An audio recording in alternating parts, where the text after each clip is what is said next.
Good morning, good morning. How you guys doing today? Glad to have you join. We have a big data release coming out today, NFP. So I thought it would be only fitting to have a good look at the NFP data and take a look at what has transpired in the past and see if it can give us any indication of what is going to happen today. So as you know, if you've been following me and on our Twitter or Telegram channel, I've been making predictions of the outcomes of NFP for quite some time. I find it quite fun because, and challenging for myself, because I try to be as accurate as I can. And I'd like to make forecasts so that I can look back and see whether or not I got them correct. So I did another prediction today, and I posted it on the Telegram channel. I've also posted on my X platform, so if you'd like to see what my thoughts were, you can see them there. So the data is coming out soon. Let me see, again, double checking, 8:30, so in a half an hour, we're going to be seeing the data coming out. So I wanted to spend some time looking at previous data releases, and I want to look at the result on the market. I want to see how the market reacted, specifically the Euro US dollar, to the data, because I think it'll be quite revealing. Okay, so we're going to spend some time doing that today. So I have a history here, top left hand corner, of the data releases on NFP, and I've just got up until August 4th, 2023, okay? And if we go on the chart, you can see August 4th, 2023 is this candle here.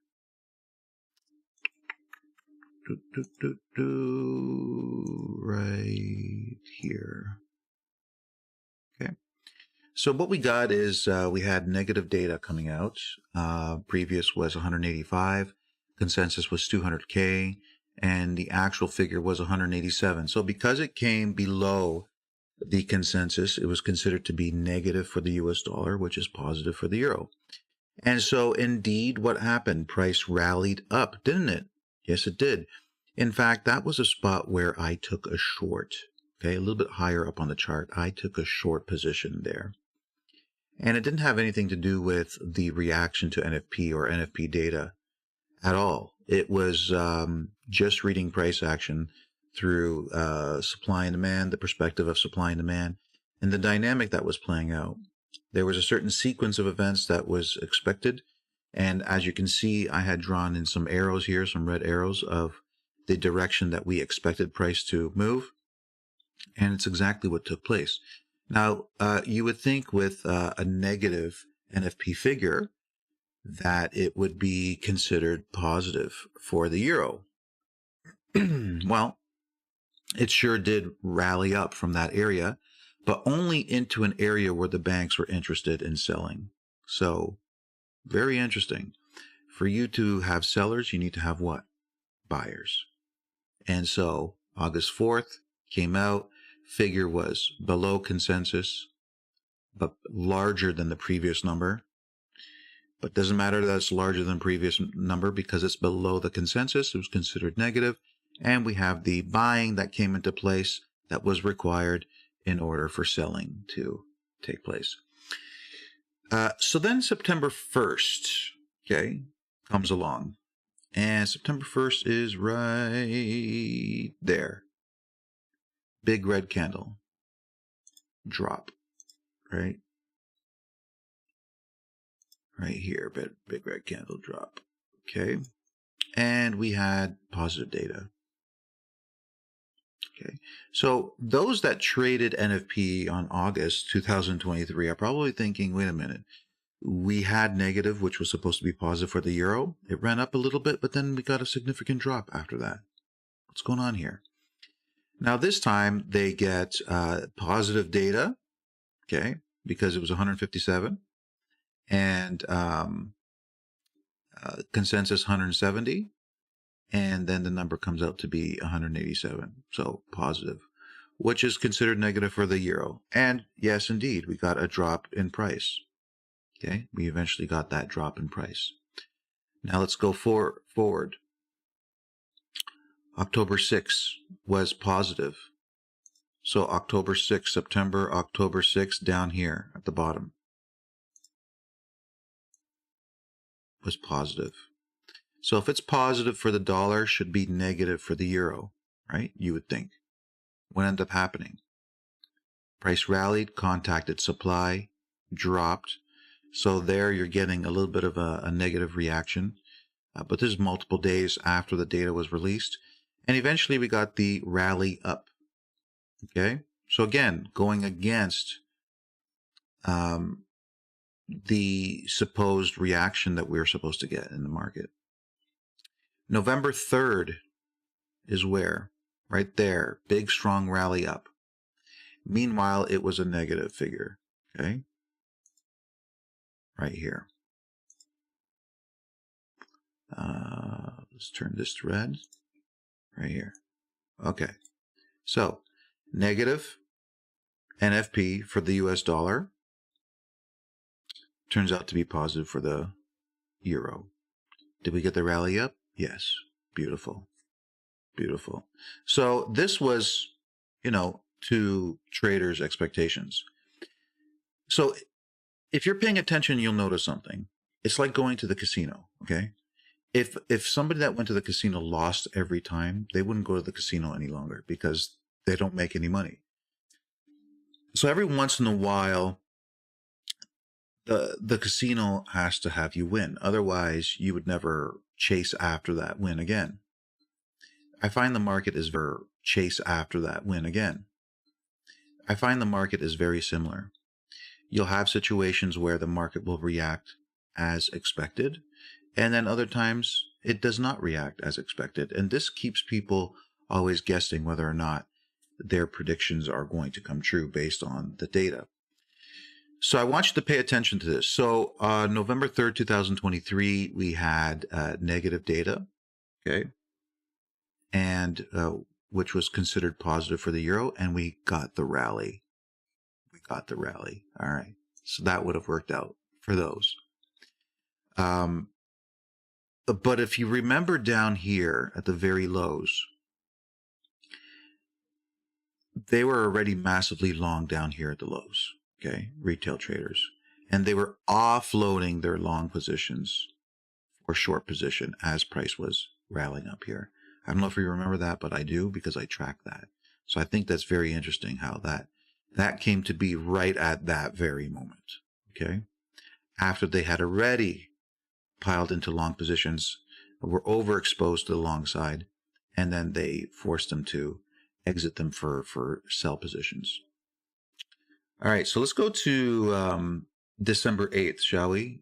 December 8th was, let's see, December 8th, down here, the lows. Let me see exactly where the red candle. So December 8th, and it came out positive. Right here. Okay. So December 8th, the outcome was positive for the US dollar, which should be what? Negative for the euro. Okay. So that means the euro should drop. The expected move was a drop. But here's the interesting thing. As price was declining there, it was dropping into an institutional buying area. It's an area where the institutions were buying in the past. Price retraced that buying area, so they were looking to buy again. Well, what do you need when you buy? You need what? Sellers, right? Isn't that interesting? As price was coming into a buying zone, you have data that comes out that should be negative. Should be negative for the euro. And so to buy, you need sellers. You need people to sell to you. So price comes down into a buying zone here on the euro, and the data is luring retail traders into selling. So they're selling, thinking it's going to go down. Banks come in, buy, And what ends up happening with price? Well, you can see what happened with price. Big, strong rally. Okay? So sometimes price moves according to the data. Most of the times it doesn't. So let's go to January 5th now. Let's take a look. January 5th is right here. Right there. Oops. Let's make it smaller. January 5th, right here. So January 5th comes out. It was positive data, which is what? Negative for the euro. And we got sideways action. Eventually, we got the drop in price. Okay. So that one is following suit. Let's go to February 2nd now. February 2nd is the big red candle right here. Okay. And what do we have? February 2nd. This one was a big one. Previous 333 census was 180, actual 353. Massive, massive. So we got the big drop down here. Okay. Was it sustained after that drop? No, it wasn't. Why? Because it came down once again into that area where previously was institutional buying. That area came into play again, and we eventually saw a move to the upside right throughout here. Okay. February 2nd. Yeah. Okay. So now let's go to March 8th. Okay. Slowly we're getting closer and closer and closer to the end here. And you'll start to see a pattern here. So March 8th was, let's see, March 8th, that red candle right here. Okay. And so March 8th was a positive, okay, positive outcome, which was negative for the euro. Eventually, we did get a push to the downside on the euro. Okay. See, originally here in February, we got the push to the downside and then reversed at the demand area. So if retail traders were thinking that price was going to continue to the downside, which they likely were, there's no reason not to suspect that that was going to happen. Because when you get the negative or the positive numbers here, you're expecting price to continue doing this. Well, it comes into the buying area, and then we see the push to the upside. So now we got April 5th. April 5th is, let's see, right up there. Right up here. Oops, that's not what I want. It was a positive outcome. There we go. There we go. All right, this is the last, second last time that data came out. It was positive 303,000, and which is considered negative for the euro. What happened? Big aggressive move to the downside, along with expectations. So we got the big move to the downside. Slowly, price started creeping up, and then we got the last set of data on May 3rd. May 3rd is right. The big move to the upside. Right here. May 3rd. So on this one, we got negative data. Okay. Previous 315, consensus 243, actual 175. Negative. What happens with that? It's supposed to be positive for the euro. What happens? Yes, we get the spike to the upside, and then it reverses to the downside. Institutional demand comes into play. We start seeing price rally back up. Okay? So this is what we have. So now when you look back and you look at the circles, negative data, which was supposed to be positive, it pushed it up into supply, price dropped. Then positive data, which is supposed to be negative, price dropped. Positive data again, which is supposed to be negative, price rallied. Negative data, which is supposed to be positive, price rallied. Positive data at the lows, supposed to be negative for the euro, price rallied, did the opposite. Positive data for the dollar, negative for the euro, price did drop. Again, another drop here. One more time, drop here, and then the positive data here, which was negative for the euro, and it dropped. Over here, negative, supposed to be positive, rallied up, and we've had the rally since. So, as you can see, right here, I'll point out something to you. Right here on my chart, you can see price came down to a demand area, okay? Which is the reason why price rallied up. So price rallied, created another demand area, it dropped, and it contacted another demand area. So now we have data coming out. So what do you think is the logical next step in this stage? First of all, you got to think to yourself, what's the latest zone that has come into play? What is the latest thing that has been taking place on the chart? Is it buying or is it selling? Okay, because if you paid attention to this storyline here that I just painted out for you, you'll notice that what dictated price were the zones that came into play, or the reaction from, or the overreaction from retail traders, and the banks luring them to do the opposite of what they should have been doing at the time. Like in the case down here, when retail traders were lured into going long, they were massively long. They couldn't do anything else except for offload their positions. And this is what caused the move to the upside. It sparked the move to the upside. So as you can see, the market doesn't move based on the reaction to the numbers, really. It may initially be stirred on by the numbers because you have such an influx of traders coming in and trading the data. But technically speaking, price is moving because of the buying and selling of the banks and the manipulation that takes place that the retail traders are involved with. So when I look at this chart, I'm looking at the data and I'm looking at what is likely to take place. All I'm following is the storyline of price. And you know, after looking at this storyline, I see demand coming into play here. I see demand coming into play down here. Okay, demand came into play here. Demand came into play here. Price is rallying. Did it contact that supply up there? No, it has not. So what's my bias? My bias is that we see it continue to push to the upside after NFP is released. And that's coming out in about, what, 12 minutes? NFP is coming out in 12 minutes. So I'm going to sit back and watch and see how this plays out. If price drops, I want to understand why.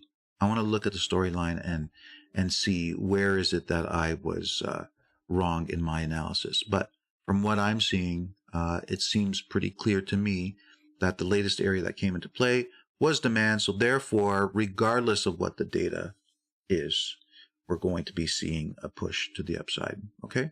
Now, we may see a spike to the downside initially, and then eventually reverse, and then a steady incline, or we may just see a big push to the upside that will be sustained in for the rest of the day and leading into next week.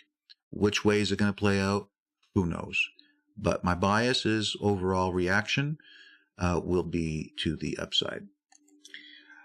All right, folks, that's it for today. Okay, hope you enjoyed it. I hope if you've decided to trade NFP that maybe, hopefully, you'll take some of this information into consideration, because if not, it could really hurt you. If you're just sitting on that buy button or sell button, waiting to see what the reaction is and trading that reaction, as you can see, the odds are not very good in your favor that price is going to move in the direction that is the outcome of the NFP. So be a little bit smarter, follow along the storyline, and just watch and learn. And if it plays out as we expected, great. Hopefully you learned something from this session. Okay, that's it. Enjoy the rest of your week, and we'll talk to you soon. Take care, everybody.